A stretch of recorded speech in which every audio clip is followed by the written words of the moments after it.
Special officer, మున్సిపాలిటీకి special officer ఇచ్చినటువంటి Raghuvardhan sir ఏదైనా పొదుపు చేయాలన్నా అది ఎక్కడి వస్తారంటే మహిళలే. ఈ మహిళలే ఈ సమాజానికి దిక్కుచూచి. మగవాళ్ళకి అది ఏముండదు. మీరు లేకుంటే అసలు ఈ సృష్టి లేదు. సృష్టికి మూలం ఎవరంటే అమ్మ. అమ్మ లాంటి వాళ్ళు మీరు ఆర్థికంగా సామాజికంగా ఎదిగినప్పుడే ఆ సమాజము ఆ సొసైటీ అనేది నా పిలుపును ఆన్ ద స్పాట్ ఒక సెకండ్ కూడా టైం లేని సమయంలో తనని రిక్వెస్ట్ చేయడంతోనే ఈ సమావేశానికి వచ్చి మన మధ్యలో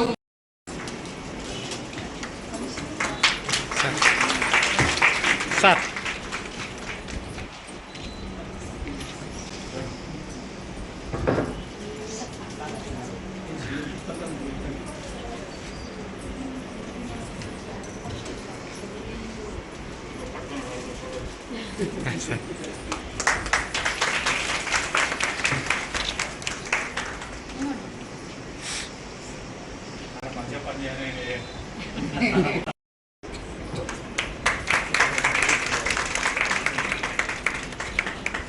సార్ కూడా వచ్చినది సిఇఓ గారికి. పాపం సార్ కూడా పిలవగానే మనకి ఇంత మంచి ఆఫీసర్లు రావడం చాలా సంతోషంగా ఉందండి.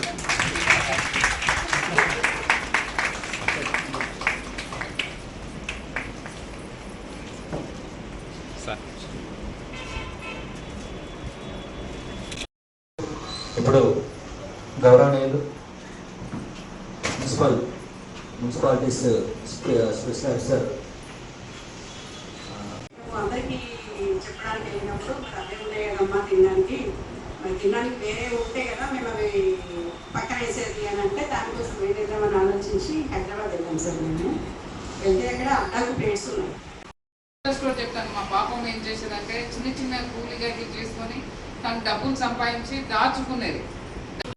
మీ ఆర్థిక స్థాయిలో ఆర్థికంగా సామాజికంగా ఎదగాలంటే మనము గవర్నమెంట్ ఎన్నో రకాలుగా మనకు ప్రోత్సాహాలు ఇస్తుంది. ఆ డబ్బుల్ని మీరు ఏం చేస్తారంటే మీ పిల్లల చదువుకో లేదో హాస్పిటల్స్కో లేకుంటే ఇంకేదో ఖర్చు పెట్టేసి మీటింగ్ ఉండడం వల్ల వాళ్ళు వినడం జరిగింది. సో నారీ శక్తి అనేది చాలా గొప్పది. మన మహిళ ఎలాంటిదంటే ఒక ఇల్లును ఉద్యోగం చేయడమో ఏదో బిజినెస్ చేయడమో కాదు, అన్నిటికంటే గొప్పది ఇల్లు నడపడం. మరి అట్లాంటి ఒక ఇల్లునే నడుపుతుందంటే ఈ భారతదేశాన్ని నడపలేదా? 100% నడుపుతుంది. ఏదంటే అది చేయగలిగేది, ఏదైనా చేయగలిగే ఒక శక్తి ఉన్నది అంటే అది ఒక మహిళకు మాత్రమే. మరి అలాంటి మహిళ లేకపోతే ప్రపంచం ఉంటుందా? ఏది ఉండదు. మరి అలాంటి మహిళకి పాదాభివందనాలు చేసుకుంటూ ఈ ఒక కార్యక్రమంలోకి మనం వెళ్దాం. ఎందుకంటే నేను కూడా మహిళనే. మా అమ్మ జన్మనిస్తేనే ఈ రోజు నేను ఇక్కడ ఉన్నా కాబట్టి అలాంటి ఒక తల్లికి నేను మళ్ళీ పాదాభివందనం చేసుకోవాలి. ప్రతి ఒక్కరికి, ప్రతి మహిళకి, మనల్ని కన్నా మహిళలందరికీ, ప్రతి మహిళకి. ఎందుకంటే ఒక మహిళ ఇల్లు నడుపుతుందంటేనే ఆ మహిళ చాలా గొప్ప. చాలా మంది అంటుంటారు house wife, only after all house wife, ఇంటిని గృహిణి అని చెప్పేసి అంటారు. కాబట్టి గృహిణి అంటే మామూలు విషయం కాదు. ఎంత పెద్ద కంపెనీలు నడిపినా ఏది చేసినా అన్నిటికంటే గొప్పది గృహిణి. ఒక ఇల్లు ఒక చేతితోటి ఇల్లును మొత్తం నడుపుతుంది. పిల్లల్ని చూసుకుంటుంది, అత్తమామల్ని చూసుకుంటుంది, ఇంటికి వచ్చిన చుట్టాలని చూసుకుంటుంది, ఆడబిడ్డల్ని చూసుకుంటుంది, చుట్టుపక్కలని చూసుకుంటుంది. ఒక 2 కళ్ళతోటి ప్రపంచాన్ని మొత్తం చూస్తుంది. అన్నారు ఈ కోల్డ్ స్టోరేజ్ ఏంటంటే లాంగ్ లాస్టింగ్ గా ఉంటుంది మనకి. సో దీని వల్ల ఏంటంటే ఎక్కువ ఏమంటారు ఇన్కమ్ ఉంటుంది అండ్ కొంచెం కష్టం కూడా ఉంటుంది.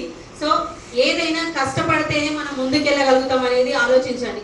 ఇవేందో ఒక అమ్మాయి ఎలక్టెడ్ అయ్యి ఇక్కడికి రావాలంటే కూడా దాని వెనకాల చాలా పెద్ద బిగ్ స్టోరీ ఉంటుంది. మీ అందరికీ తెలిసే ఉంటుంది. నాట్ ఓన్లీ ఈజీ నేను వచ్చి ఇక్కడ కూర్చొని మీతో మాట్లాడడం కాదు, దాని వెనకాల కొన్ని సంవత్సరాల కష్టం ఉంటుంది. ఎవరు ఒక ఎమ్మెల్యే కావాలన్నా, ఒక చైర్పర్సన్ కావాలి, అట్లీస్ట్ ఒక కౌన్సిలర్ కావాలన్నా, నేను కౌన్సిలర్ క్యాండిడేట్ని, నేను కౌన్సిలర్గా ఎన్నిక అవ్వాలి అన్నా కానీ దాని వెనకాల ఒక సంవత్సరం స్టోరీ ఉంటుంది. నేను సంవత్సరం వాళ్ళకి ఏదో ఒక పని చేసి పెడితేనే వాళ్ళు రేపు పొద్దున నాకు ఓటేస్తారు. సో అట్లాగే ప్రతి కష్టం వెనక ఒక మంచి ఉంటుంది.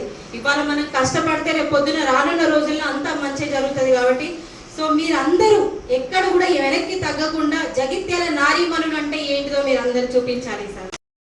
వాటర్ వస్తుంది, పొదుపుగా వాడుకోవడానికి వీలైతుంది. కొంతమంది ట్యాప్ ఓపెన్ చేసి మోర్లకు వదులుతారు. ఆ దూరం వాళ్ళకి అవి రావు.